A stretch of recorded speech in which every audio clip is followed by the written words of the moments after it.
Magandang araw mga ka-Wonder and welcome back sa ating YouTube channel. Ito ang Wonder Vlogcaster. Magandang araw sa inyo. Maganda pong pag-uusapan natin ngayon mga ka-Wonder. Anyway, lagi naman maganda ang pinag-uusapan natin dito sa channel na to. Pag-usapan natin mga ka-Wonder, itong lagi nating nakikita na dumadaan sa ating Facebook wall na PBBM, the next Prime Minister, or i-extend ang termino ni PBBM. Ang tanong mga ka-Wonder, pwede ba yon? Posible ba yon? Or, kung hindi yon pwede, sino po ang susunod na pwedeng maging presidente na kapalit ni PBBM? Yan po ang ating pag-uusapan ngayon mga ka-Wonder.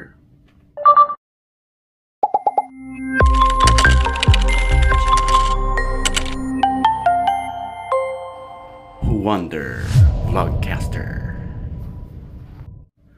Magandang araw muli mga ka-Wonder. Pag-usapan natin, ito pong nabanggit ko kanina na mga dumadaan sa ating mga Facebook wall. Malamang nakita nyo na yan, no? PBBM, the next Prime Minister. At ako po'y nakapagbigay na ng comment dyan. Dahil yung sinasabi po nilang the next Prime Minister ay medyo malabo po yun. Ano? Dahil ang ating pong bansa is presidential tayo. No? Presidential tayo, hindi tayo yung kagaya niya na may prime minister, no? O hindi tayo parliamentary, no?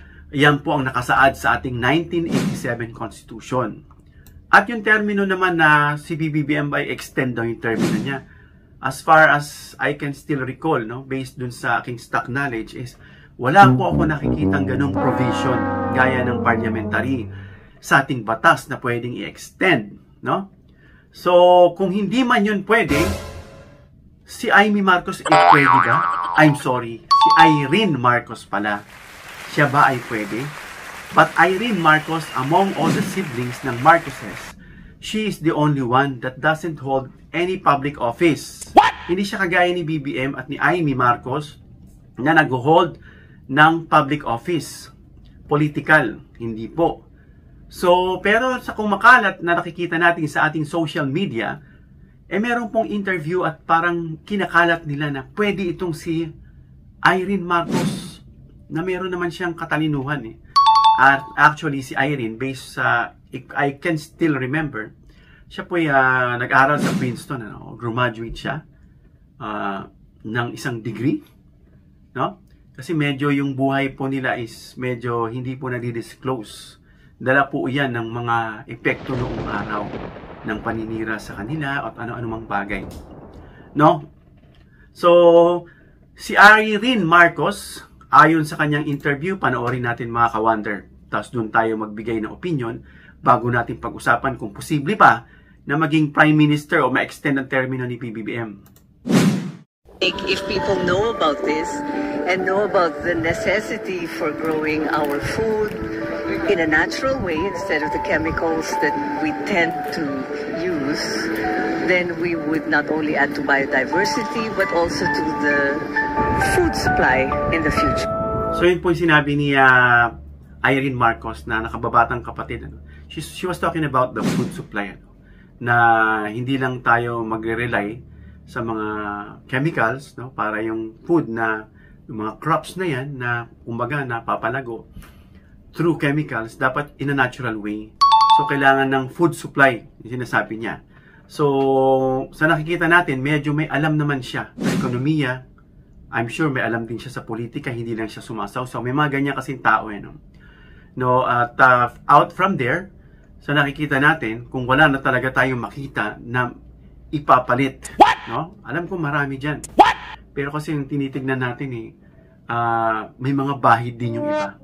Well, anyway, makikita natin si Irene Marcos, no, na posible siyang mapili bilang susunod na presidente to continue the Marcos legacy, no? Kasi hindi na nga maitutuloy ni PBBM yan kung hindi po siya maaprubahan dahil wala pong provision sa ating batas ang Prime Minister. At pagdating naman kay Bongbong Marcos na kung ma-extend yung kanyang pagiging presidente, ay ang sagot po dyan mga ka-Wonder ay hindi.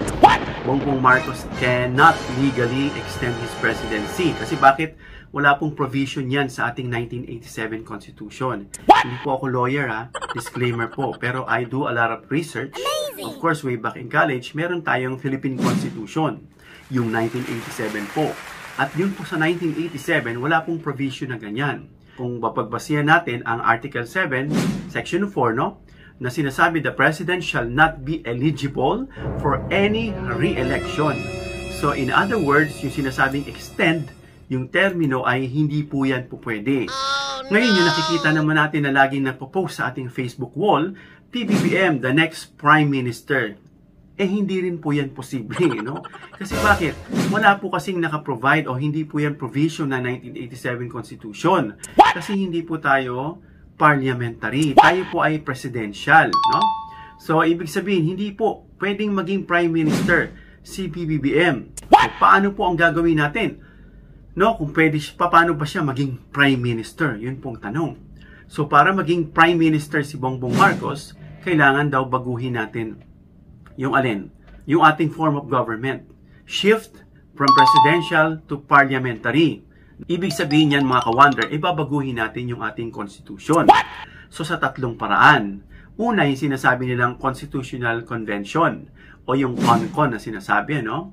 Ibig sabihin nito, mga ka-wonder, ay yung mga delegates are elected to propose, no? Ibig sabihin, elected to mga taong ito. Hindi ito ordinaryong tao, elected po ito. Changes or rewrite the Constitution. After the draft is done, it must be ratified, baguhin, through national plebiscite or public vote. Magkakaroon po ng botohan by publiko, no? Yun yung CONCON. Yung isa naman is Constituent Assembly o yung CONAS kung tawagin. Ito po ay Congress itself. Yung mga Congress, pag sinabi natin Congress, yung dalawa, yung Senate at saka yung House of Representatives. Sila po yung magpo-propose ng constitutional amendments o baguhin. Also, needs ratification din, ano? By the people through a national vote. By the people, remember yung sinabi ni Lincoln, ano? By the people and for the people. So, i-create natin yan para din sa atin. And then yung last one is yung People's Initiative, no? Ibig sabihin nito, ito na yung mga citizen, tayong mga Pinoy, no? Na directly propose constitutional amendments. Tayo po ay direktang magpo-propose para baguhin yung ating constitution sa pamamagitan ng pag-gather ng enough signatures. At least how many? 12% of the total registered voters. With 3% from each legislative district. Etong method na ito ay rare lang, mga ka-wonder, no? Rarely successful siya. Hindi siya ganun ka noted as successful. Rarely siya. Because due to strict legal and logistical requirements. No? Ito pong sinasagawa ngayon ng People's Constitutional Commission, na kung saan tayo po ay bahagi doon, nag-uusap, no? Ito po ay hindi lang ordinaryong mga citizen. Some of them, former senators, former mayors, governors, ambassadors, at yung mga politicians, economists, magkakasama po dyan. At yung iba dyan is recently or actively mga senador na naiimbitahan dyan. Para malaman nila yung pinag-uusapan. And eventually, ipapasa po ito sa Supreme Court. At the Supreme Court will interpret this and then it will pass to the Senate para maaprubahan at maging ma-amend, no? Parang ganun po mangyari dyan. So, yan po ang tungkol sa parliamentary at extension ng termino ni PBM. Amazing! Which is, hindi po siya pwede maging prime o mag-extend ng termino. Unless, baguhin natin ang ating constitution. Ngayon, kung hindi pwede si Irene Marcos, na yun ngang napupusuan na pamalit kay PBBM, bakit importante, no, na i-push ito, no, itong sinasabi nating parliamentary or federal parliamentary system. Ito pong ibig sabihin nito ay magkakaroon po ng decision making ang Prime Minister, dahil ang Prime Minister ay nagmumula po sa legislature. A Prime Minister that comes from the legislature. Ang mangyari, mas mabilis po ang pagpapapas ng law. Dahil marami pong debate sa Senado, sa Kongreso, bago may ipasa yung isang batas. So kung ma-allow na may isang Prime Minister, it allows faster passing of laws. Amazing! since the executive and legislative branches are unified. Isa na lang. No? So, but critics says, ito naman pong dilema dyan, na baka raw makoncentrate yung power, nakatutok, at ma-weaken yung check and balance, no? Na kumbaga parang magiging dominante na, no? Kasi pag Prime Minister, nasa kanya yung parang concentrated yung power. Pero i-scratch po natin yan dahil yan po yung maganda sa nakikita natin, no? Para mabilis. Hindi puro usapan, yung mga hindi naman importante yung mga napapasa. Importante pero less important. While the major na dapat ay parang ang tagal. Ang dami kasing discussion. So, sa summary po mga ka-wonder ay para po maging presidente o ma-extend si PBBM bilang presidente or maging prime minister, dapat i-amend natin yung 1987 Philippine Constitution. Ano? Possibly for Marcos Jr. kung gusto natin. So, pangalawa, yung shift natin to parliamentary system kung gusto natin siya maging prime minister, no? Yan po yung kailangan. And then Marcos Jr. leads the majority in parliament, no? Posible po yung mga yan. And then he can be elected prime minister. Only if all above steps happen. Yung tatlo.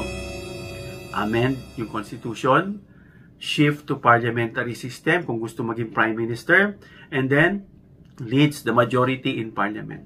So yun po, bilang linaw sa mga nakikita natin nakapost sa ating mga Facebook page. So hanggang dito lang tayo mga ka-wonder. If you like this video, please give me a thumbs up para maibahagi o mai-share ni YouTube. And of course, please don't forget to share this video para malaman nila at yung mga pinagpo-post po nila dyan ay maintindihan naman po nila. At of course, don't forget to subscribe, hit the notification bell icon, and choose all bilang suporta sa aming mga content creators. Hanggang sa muli mga ka-wonder, God bless.